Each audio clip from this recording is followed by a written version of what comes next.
तो दोस्तों हम एक बार फिर से आपके लिए लेकर आए हैं देश दुनिया की तमाम बड़ी खबरों को जो आपके लिए जानना बेहद ही जरूरी है। तो फटाफट एक एक करके हम आप तक पहुंचाएंगे एक एक न्यूज। तो इस न्यूज को आप अंत तक जरूर देखिए ताकि कोई भी खबर आपसे छूटने ना पाए। तो आइए सबसे पहले शुरुआत करते हैं हेडलाइन से। आज से स्कूल, सिनेमा हॉल और स्विमिंग पूल के अलावा क्या क्या खुल रहा है जानेंगे इसी वीडियो में पूरे गाइडलाइन को। दोस्तों योगी सरकार का बड़ा फैसला, यूपी के कर्मचारियों को भी मिलेगा त्योहारी एडवांस और बोनस। अगली खबर की यदि हेडलाइन की बात करें तो ग्राहकों के लिए एसबीआई कार्ड ने लिया ये फैसला, निवेशक हुए मालामाल। मिसाइल के मामले में पूरी तरह आत्मनिर्भर हुआ भारत। सेना जिस तरह की भी मिसाइल मांगेगी हम बनाने में हैं सक्षम, ये कहना है डीआरडीओ के चीफ का। जानेंगे पूरी खबर को विस्तार से। दोस्तों ओनियन प्राइस की यदि बात करें तो थोक में घटे दाम, रिटेल बाजार में प्याज अब भी निकाल रही आंसू। जानेंगे पूरी खबर को विस्तार से। रिहा होने के बाद बोली महबूबा, मुफ्ती हमसे जो छीना है वो वापस लेकर रहेंगे। जानेंगे इसी वीडियो में, आप देखते रहिए अंत तक। राजनीति से दूर रहते मुख्यमंत्री नीतीश कुमार के इकलौते बेटे निशांत पिता से 4 गुना अधिक संपत्ति के हैं मालिक। जानेंगे पूरी खबर को विस्तार से। त्योहारों से पहले महंगी होने लगी दालें, सब्जी और सरसों का तेल। जानेंगे क्या है इसकी वजह। यदि आपके साथ भी कभी ऐसा हुआ है कि एटीएम से नहीं निकले पैसे लेकिन खाते से कट गए तो चिंता करने की बिल्कुल भी बात नहीं है। 5 दिनों में वापसी करना होगा बैंक को, नहीं तो प्रत्येक दिन के हिसाब से 100 रुपये का जुर्माना देगी आपको बैंक। आज ही कराएं जनधन खाते को आधार से लिंक, मिलेंगे 5000 रुपये। जानेंगे इसी वीडियो में आपको कैसे मिलेंगे 5000 रुपये। आप वीडियो को देखते रहिए अंत तक। तो आइए आप फटाफट एक एक करके जानते हैं सभी बड़ी खबरों को, वो भी विस्तार से। तो दोस्तों आज से स्कूल, सिनेमा हॉल और स्विमिंग पूल के अलावा क्या क्या खुल रहा है तो जानिए पूरी गाइडलाइन को। आपको बता दें दोस्तों देश में आज यानी गुरुवार 15 अक्टूबर से स्कूल, सिनेमा हॉल, मल्टीप्लेक्स, मनोरंजन पार्क, स्विमिंग पूल फिर से खुल जाएंगे। कंटेनमेंट जोन से बाहर सख्त कोविड-19 मानदंडों के साथ ही सभी जगहों को फिर से खोला जाएगा। केंद्रीय गृह मंत्रालय ने 30 सितंबर को दिए राष्ट्रव्यापी अनलॉक के 5वें चरण के अपने दिशा निर्देश में इन जगहों को 15 अक्टूबर को फिर से खोलने की अनुमति दी थी। स्वैच्छिक आधार पर स्कूलों ने आंशिक रूप से कक्षा 9 से 12 तक का संचालन 21 सितंबर को अनलॉक 4 के दौरान शुरू कर दिया था, लेकिन अन्य स्थानों को खोलने की अनुमति नहीं दी गई थी। गुरुवार से लौट आएंगे पुराने दिन।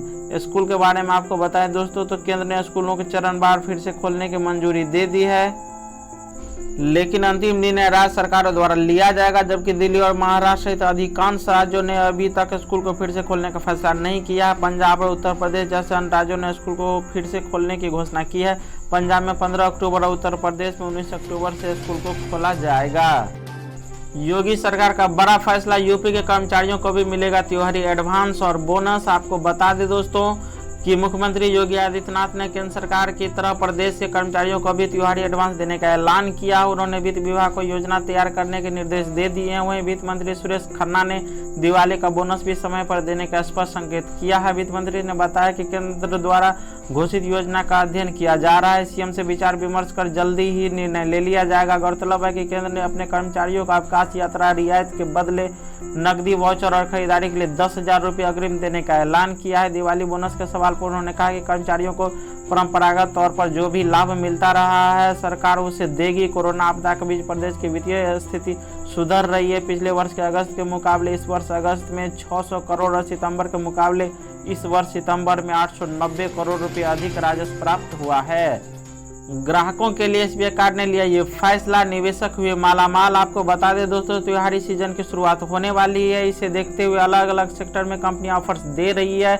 इसी कड़ी में एसबीआई कार्ड ने भी ग्राहकों के लिए त्योहारी ऑफर्स का ऐलान किया है। शेयर बाजार में इसका फायदा एसबीआई कार्ड के निवेशकों को मिला है। आपको बता दें दोस्तों एसबीआई कार्ड ने बताया कि कंपनी 2000 से अधिक शहरों में 1000 से अधिक तरह का ऑफर दे रही है। ऑफर 15 नवंबर 2020 तक चलेंगे।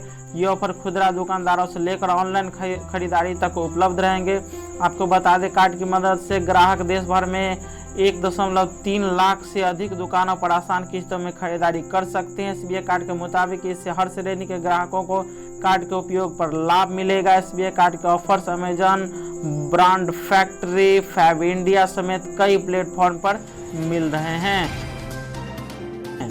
मिसाइलों के मामले में पूरी तरह आत्मनिर्भर हुआ भारत। सेना जिस तरह के भी मिसाइल मांगेगी हम बनाने में सक्षम है, डीआरडीओ चीफ ने कहा।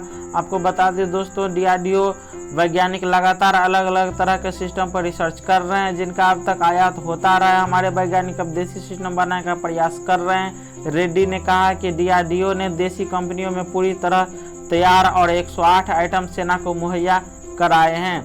आपको बता दें दोस्तों कि डीआरडीओ चीफ के मुताबिक भारत ने मिसाइल के क्षेत्र में पूरी आत्मनिर्भरता हासिल कर ली है।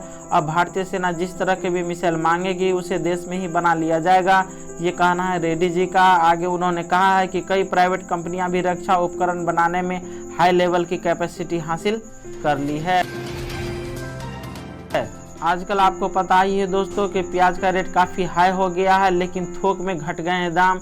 रिटेल बाजार में प्याज अभी निकाल रहे हैं आंसू। आपको बता दें दोस्तों, सिकंदरा फल एवं सब्जी मंडी में प्याज के दाम में गिरावट आई है। आयात भरपूर हो रही है और दाम 20 से 22 रुपये प्रति किलोग्राम तक पहुंच गए हैं। बिचौलियों के कारण फुटकर बाजार तक पहुंचते पहुंचते प्याज के दामों में 5 से 8 रुपये प्रति किलोग्राम तक इजाफा हो जाता। फुटकर विक्रेता भी जमकर मनमानी कर रहे हैं। ठेले वालों ने प्याज के दाम 40 से 50 रुपये प्रति किलोग्राम पर स्थिर कर दिया है। वहीं टमाटर, हरी मिर्च के दामों में गिरावट आई है। बारिश के कारण प्याज की आयात प्रभावित होने से बिचौलियों ने बाजार पर कब्जा कर लिया था। आयात भरपूर होने लगी है और दामों में भी गिरावट आई है। इसके बाद भी ठेले वालों तक 8 रुपये महंगी प्याज पहुंच रही है।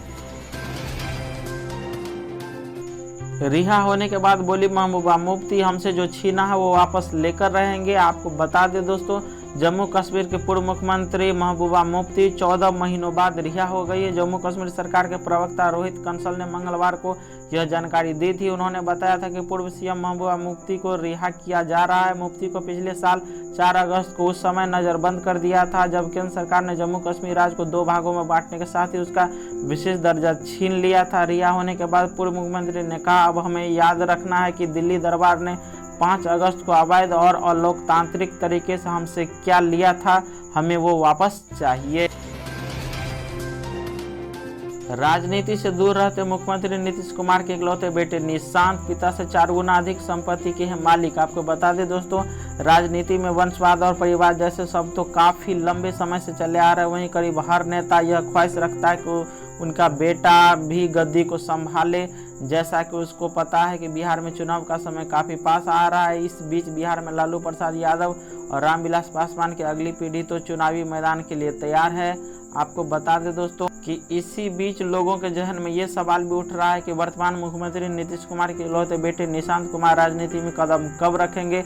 लेकिन आपको बता दें कि निशांत कुमार का ऐसा कोई इरादा नहीं है। पेशे से यदि आपको बता दें तो निशांत कुमार इंजीनियर है और उसे राजनीति में कोई इंटरेस्ट नहीं है। सरकारी वेबसाइट के मुताबिक सीएम नीतीश कुमार के कुल चल अचल संपत्ति करीब 56,23,000 रुपये है, लेकिन उनके बेटे निशांत सिंह की संपत्ति उनसे करीब 4 गुना ज़्यादा है। हालांकि स्वास्थ्य कारणों के चलते वो अपने पिता पर ही निर्भर हैं। त्योहारों से पहले महंगी होने लगी दालें, सब्जी और सरसों का तेल। जानिए क्या है वजह। आपको बता दें दोस्तों, कोरोना संकट के बीच जरूरी सामानों की बढ़ती कीमत से त्योहारों का मजा फीका हो सकता है। हाल के दिनों में सब्जियां, दालें, खाद्य तेल आदि की कीमतें एकदम से बढ़ गई है। कारोबारियों का कहना है कि आने वाले दिनों में दुर्गा पूजा को लेकर फलों की कीमतों में भी बड़ा उछाल आने की आशंका है। कारोबारियों के अनुसार अभी सब्जियों, खाद्य तेल और दालों की कीमतें कम होने की फिलहाल कोई उम्मीद नहीं है। इसकी वजह अनलॉक 5 लागू होने के बाद एकदम से मांग और आपूर्ति के बीच बड़ा अंतर आना है। त्योहारी सीजन में मांग और बढ़ने से कीमत में और तेजी आने की पूरी तरह से संभावना है। तो आपको बता दें दोस्तों, आप यहाँ पर देख सकते हैं कि 2 मार्च 2020 को क्या कीमत थी और 13 अक्टूबर तक 2020 की कीमत में कितने का अंतर है। तो आप यहाँ पर वीडियो को पॉज करके खुद देख लीजिए। एटीएम से नहीं निकले हैं पैसे लेकिन खाते से कट गए हैं तो चिंता न करें, 5 दिनों में वापसी, वरना रोजाना मिलेगा 100 रुपये का जुर्माना। आपको बता दें दोस्तों, अगर एटीएम में आपका ट्रांजैक्शन फेल हो गया है लेकिन आपके खाते से पैसे कट गए तो आपको चिंता करने की बिल्कुल भी ज़रूरत नहीं है। 5 दिनों के अंदर आपके अकाउंट में बैंक जो है आपको पैसे लौटा देगी। अगर ऐसा नहीं होता तो बैंक को आपको न सिर्फ पैसे लौटाने होंगे बल्कि 100 रुपये प्रतिदिन के हिसाब से जुर्माना भी देना होगा। रिजर्व बैंक ऑफ इंडिया के इन दिशा निर्देशों के बारे में हम आपको बताने जा रहे हैं। अगर एटीएम से पैसे नहीं निकले लेकिन अकाउंट से पैसे कट गए हैं तो चिंता करने की कोई बात नहीं है। आपको बस जिस बैंक अकाउंट का एटीएम इस्तेमाल किया है उसके होम ब्रांच में इसकी शिकायत करनी होगी। अगर बैंक खाते से पैसा कट गया और एटीएम से कैश नहीं निकला तो ऐसे मामलों में बैंक को ट्रांजैक्शन के 5 दिनों के भीतर ग्राहकों के खाते में पैसा जमा करना होगा और 5 दिनों में पैसा वापस नहीं होता है तो रोजाना 100 रुपये का जुर्माना देंगे आपको बैंक। आज ही कराएं जनधन खाते को आधार से लिंक, मिलेंगे 5000 रुपये। जानिए कैसे। तो आपको बता दें दोस्तों, प्रधानमंत्री जनधन योजना के तहत देश के गरीबों का खाता जीरो बैलेंस पर बैंक, पोस्ट ऑफिस और राष्ट्रीयकृत बैंकों को खोला जाता है। प्रधानमंत्री जनधन योजना के तहत खुलवाए गए खातों में ग्राहकों को कई सुविधा दी जाती है। अगर आपके खाते में बैलेंस नहीं है उसके बाद भी आप 5000 रुपये निकाल सकते हैं। आइए आज आपको बताते हैं कि इस खाते के साथ कौन कौन सी आकर्षक सुविधाएं मिलती है। अगर ये खाता कैसे खोला जाता है। ध्यान देने वाली बात यह है कि इस अकाउंट के साथ मिलने वाली सुविधाओं का लाभ उन्हीं लोगों को मिलेगा जिनका खाता आधार से लिंक होगा। तो इस तरह मिलती है 5000 रुपये निकालने की सुविधा। आपको बता दें, प्रधानमंत्री जनधन अकाउंट पर ग्राहकों को 5000 रुपये की ओवरड्राफ्ट सुविधा मिलती है। ओवरड्राफ्ट की सुविधा का फायदा लेने के लिए आधार कार्ड होना जरूरी है। इसके अलावा PMJDY अकाउंट आधार कार्ड से लिंक भी होना चाहिए। इस योजना के तहत पीएम मोदी का उद्देश्य हर परिवार के लिए एक बैंक खाता खोलने का था। जनधन योजना के तहत आप 10 साल से कम उम्र के बच्चे का खाता भी खुलवा सकते हैं। तो दोस्तों, आज के न्यूज बुलेटिन को यहीं पर समाप्त करते हैं। ऐसे ही रोजाना खबरें जानने के लिए आप अभी चैनल को सब्सक्राइब करके बेल आइकन दबा लीजिए।